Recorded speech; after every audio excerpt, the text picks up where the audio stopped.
Let's go over of what's going on in trucking. Welcome to Morning Coffee with Bob. I'm your host, Bob. All right, we'll go over the non-domiciled CDL and what's going on with Sean Duffy and bills that are in Congress. I'll try to summarize it and make it simple and sweet. Duffy is being sued by two different people. They combined both of those suits. If he appeals that was a 3-panel judge. The next court that will go to will be a 12 judges. At the same time, if it makes it to that court, they'll simultaneously file for the Supreme Court at the same time, just to move things faster, to solve the crisis on the highways that our Congress and Senate still haven't had a congressional hearing about the 14 fatal accidents by people that are unqualified to drive trucks. Our Congress still hasn't had a meeting. They haven't had a meeting. The Transportation Committee in the House and Senate still has not had a meeting. Now, Sean Duffy, he's doing what he can do, but Sean Duffy don't make laws. The DOT, the Secretary of Transportation, don't make laws. The DOT don't make laws. The FMCSA don't make laws. Only Congress and Senate, and that's why we have bills that are in Congress and Senate, like Connor's Law, or 1588, or 3608, or 2991, or 5330. That's Mary Miller's bill, Connor's Law, David Rouser's bill. The duplicate bill in the Senate, which is 2991. Anyway, not one of these bills, and there's a lot of misconceptions. People are saying this is going to end domiciled CDLs. That's absolutely false. Not true.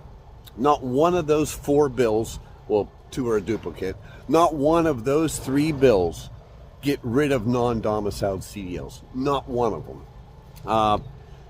5688, what that does is puts in a bunch of guidelines to make sure somebody's qualified to drive a tractor trailer. Mary Miller's bill, which is HR 5330, what that does is it penalizes the state if they put someone in a truck that isn't qualified.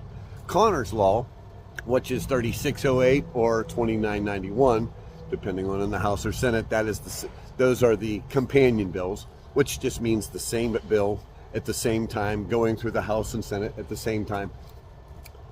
That bill, Connor's Law, allows officers to enforce English proficiency on the side of the road. So all these bills, not one of them get rid of non-domiciled CDL. That's not even a thing. They're saying that, first of all, non-domiciled CDL doesn't mean a bad thing anyway. It just means it started off, and there's a bunch of loopholes in it.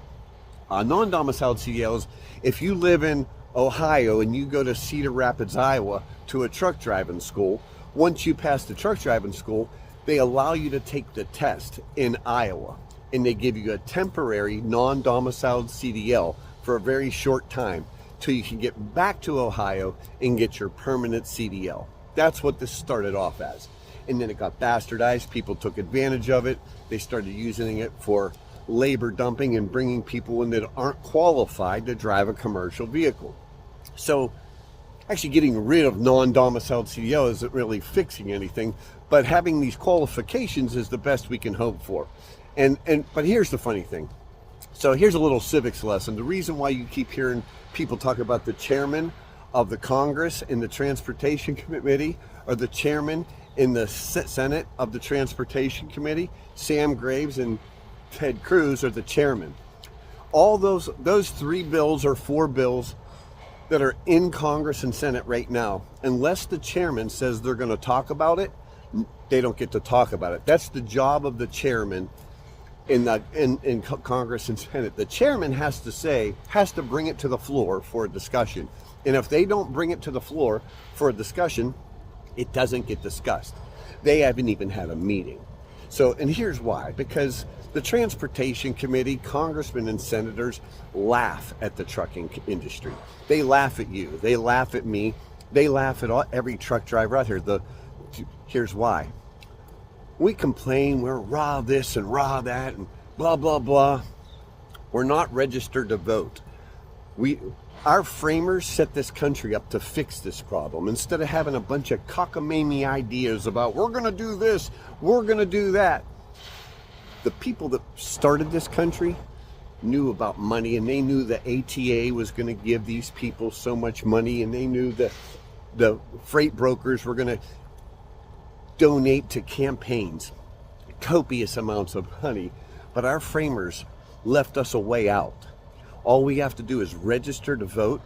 And this year coming up is an election year for congressmen and senators. 435 congressmen have an election this year, and 33 of the 100 senators have an election. We could fix this. The framers made sure. All we have to do in the trucking community, because they know, those people watch how many people are registered to vote. Truck drivers aren't registered to vote. You want to make a change? Go register to vote for congressmen and senators. That's when you'll see change. That's what the framers designed this country for. Anyway, or don't. Just keep complaining. But there's a way out. It's pretty easy. You just got to get off your ass and go register to vote. They'll pay attention. Have a good day.